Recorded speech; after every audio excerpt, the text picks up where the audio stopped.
Hello and welcome to Tête-à-Tête, France 24's flagship interview show. Our guest this week is Dmytro Kuleba. He's a former Ukrainian foreign minister and he joins us from the capital of Ukraine, Kiev. Thank you very much, Dmytro Kuleba, for being our guest this week.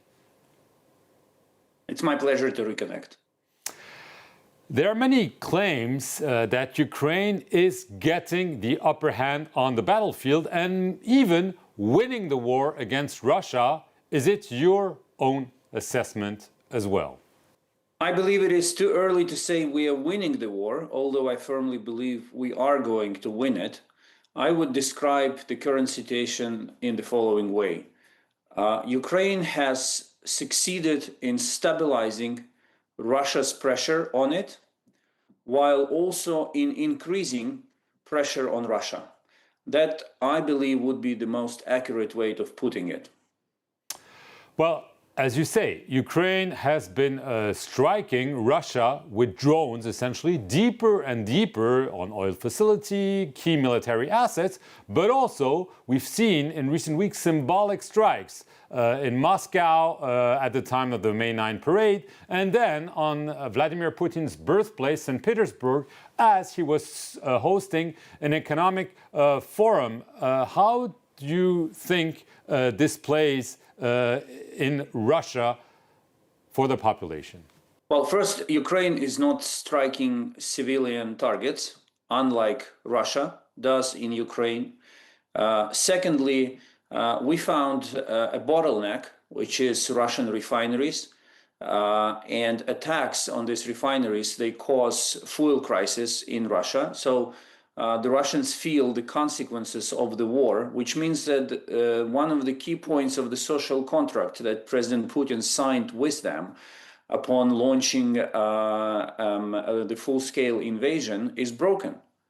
He basically promised to them that they will not feel the impact of the war, that it will be Ukrainians who will carry the burden of the war and endure all the hardships. And now the Russians are looking around and start asking themselves questions. So I believe that this strategy of attacking energy and military targets inside of Russia has been very successful, and Ukraine has all the capabilities to ramp up this pressure. Well, we've also seen lots of Russian strikes on Ukrainian cities, energy facilities, and we've heard the president, Vladimir Zelensky, and other top Ukraine officials complain to their allies in the West that there's not enough anti-missile systems in Ukraine.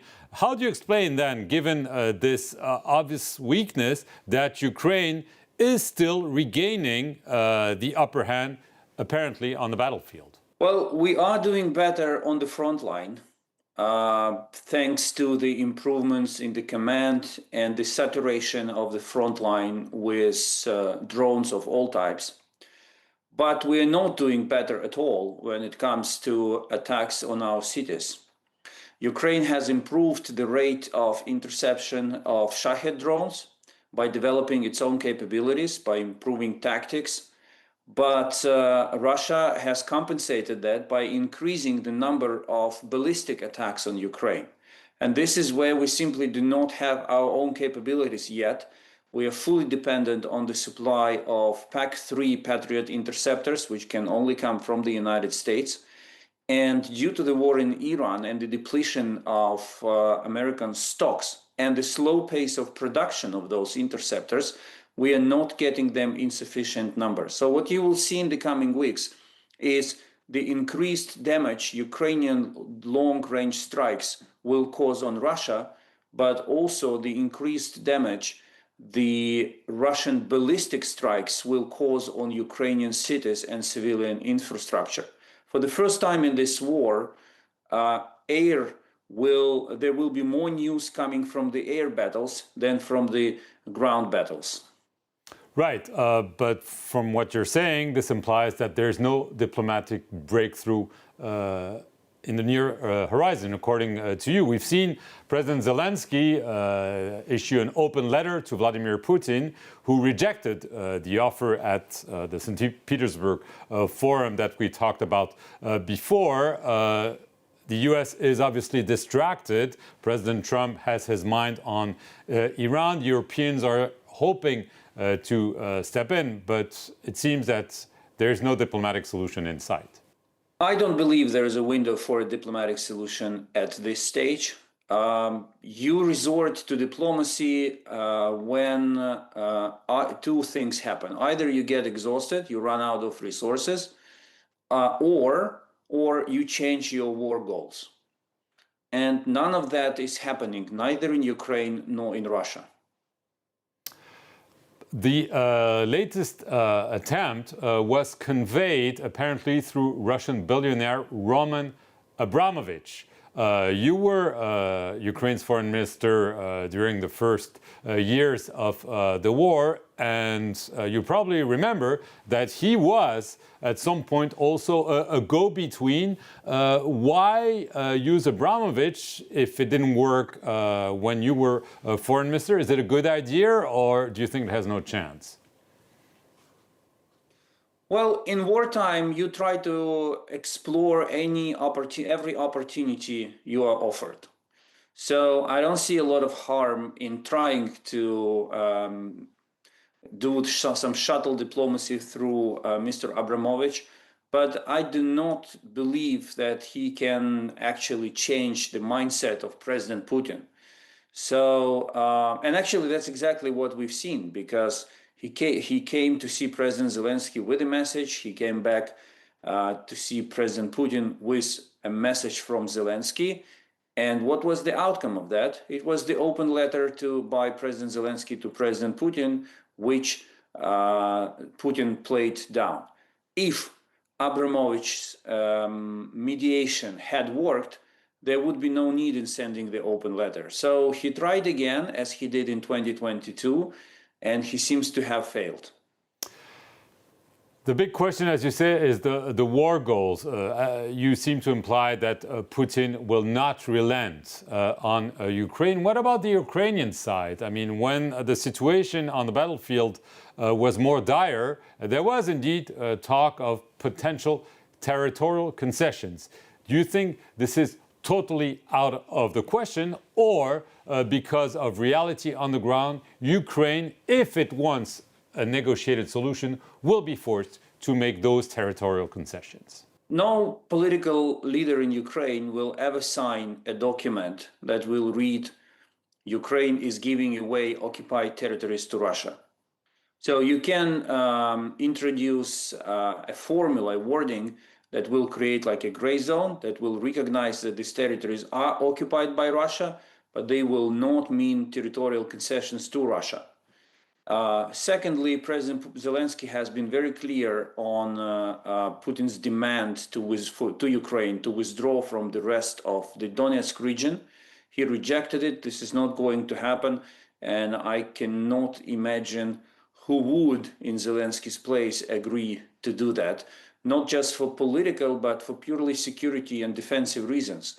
Because the trust in Russia is zero. So no one actually believes Putin when he says that they will stop. Well, he doesn't say it openly, but the signaling from Moscow is that they're going to stop the war once they take the whole of Donbass. Every empirical experience we've had with Russia over the last 12 years tells us that they're not going to stop. So I don't think Ukraine can contemplate legal recognition or physical withdrawal from the territories it considers theirs. So what is the strategy now in Kyiv? If there's no trust in Putin, if there's the belief that Putin will never abandon his territorial ambitions in Ukraine, the goal then is to win the war militarily, because diplomatically there's no possibility. Well, every war ends with someone sitting at the table and signing a paper. So there's always a room for diplomacy, right? But you are correct in understanding the trajectory of the conflict. Because what is happening today is that, as I said, both sides have the resources and the will to pursue their military goals. And a ceasefire can be achieved at this stage if President Putin withdraws his demand to Ukraine to retreat from the Western Donbas. That will open the gateway to a ceasefire. But the war will end only when President Putin will recognize that Ukraine has the right to continue to exist as an independent, sovereign, and European nation. And in my view, that is currently out of sight. Right.